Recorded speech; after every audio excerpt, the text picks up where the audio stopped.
the world's largest economy, United States of America, is under 38 trillion deficit. They are now trying to recover this deficit and to boost the market.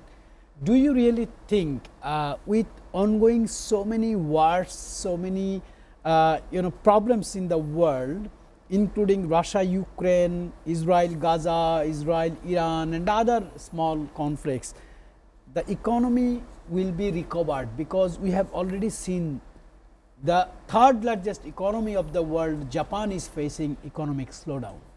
Well, thank you for your question, Mr. Kanchan. A very warm welcome to Professor Imtiaz for being here, and good morning to Norman Floyd Barnes joining us from Washington, D.C.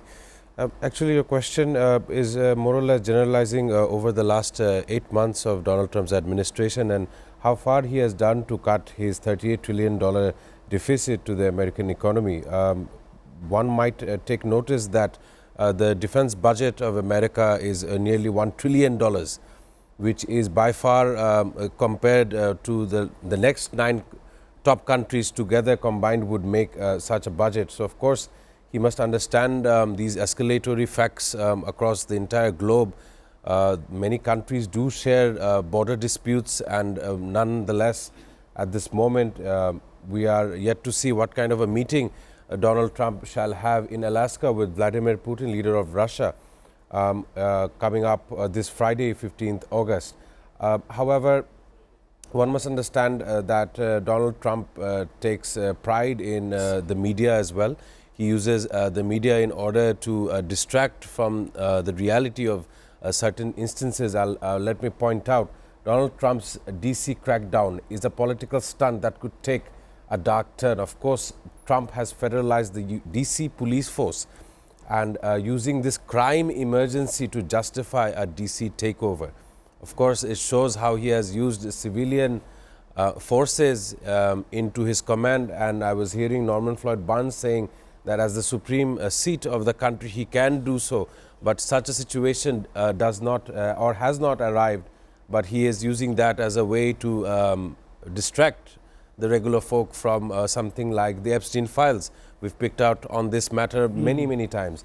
However, the Republican Party seems to focus on transparency and definitely they understand the mandate of the people in America is the strongest mandate they will ever face by any administration. So once again, I would like to say that Donald Trump should analyze and reconsider what his movements are for the American people. Shamsul Alam Pantho, when he was visiting Middle East, he said to the media that why America should spend its own tax-paid money for the security of the Arabs, for the security of the sheikhs, for the security of the kings. And the same thing in different languages he said in Hague during the meeting of NATO. That means America understood that America should not spend their own money to give the security to others. This is the symptom we see in Trump's recent moves. How do you explain, after long years, Donald Trump understood America should save money as well? Well, as per your statement, you mentioned about his trip to the Middle East. Back then, he was more of a salesman than the President of the United States.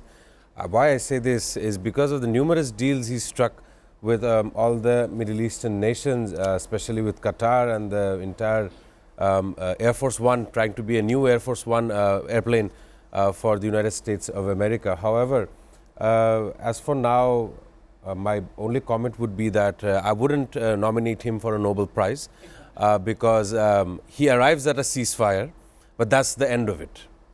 Both sides, cessation of firing, cessation of enemy feelings, but right afterwards there is no work on it, on the matter. We've seen it in the India-Pakistan, even though India keeps on claiming that it wasn't the United States. I don't know what kind of rhetoric they are or what kind of narrative they're following. But it only ends in a ceasefire, but there's no work to be done afterwards, or there's no mediation later, which can easily fall out in the coming days and weeks. We're yet to see something with the Iran-Israel issue, and as well as the India-Pakistan. The issues are still not resolved as of yet, but the United States do claim that they are the reason that such wars have ended. But when it comes to situations like the Middle East, they are not hasty in stopping and providing weapons and ammunitions to these countries. Is there any other big issues you want to pick for the rest of the time for discussion in the studio, because we have two very prominent, distinguished panelists today? Well, I would understand that the biggest issue of this entire month and by far now would be the Israeli aggression towards Gaza. And I have some names that I want to point out. There's Smotrich, there's Israel Katz, there's Ben Gvir, alongside Benjamin Netanyahu. So the names I've mentioned, these are the people who are going to make a dark history for the citizens of Israel. Why I say this is because they had to face a 12-day war with Iran. These are citizens who are hidden inside bunkers, and I'm sure they didn't want such an escalation in this year of 2025. Let me just add on here that British Jews have signed an open letter to PM Keir Starmer and Yvette Cooper that the group Palestine Action is not a terrorist group, and that they only are there in the support of Palestinians. So this creates a new history, a new line of support from Jews who are not in Israel but across in Britain, who also condemn this aggression from the current administration of Israel into Gaza. And last night I was seeing Al Jazeera Arabic. Every one of the news editors and entire staff came out in mourning of the killing of Anas al-Sharif, who was situated right outside the hospital, the famous hospital in Gaza, and he was his life across along with another 4 lives had been taken by an Israeli air missile strike. So this has the entire journalistic community across the globe moved by such aggression. You know, world politics, every day one person is becoming the top headlines. This is Donald Trump. He is controlling or molding the world politics, world economics. His also approval rate is getting down, and it is 33 this morning. Do you think he can control his position among the American people for the next 3.5 years? He is granted this position of the POTUS because of the people's mandate, and I believe that he must consider what the American households want before understanding what all the major other nations in the world may be asking from his seat.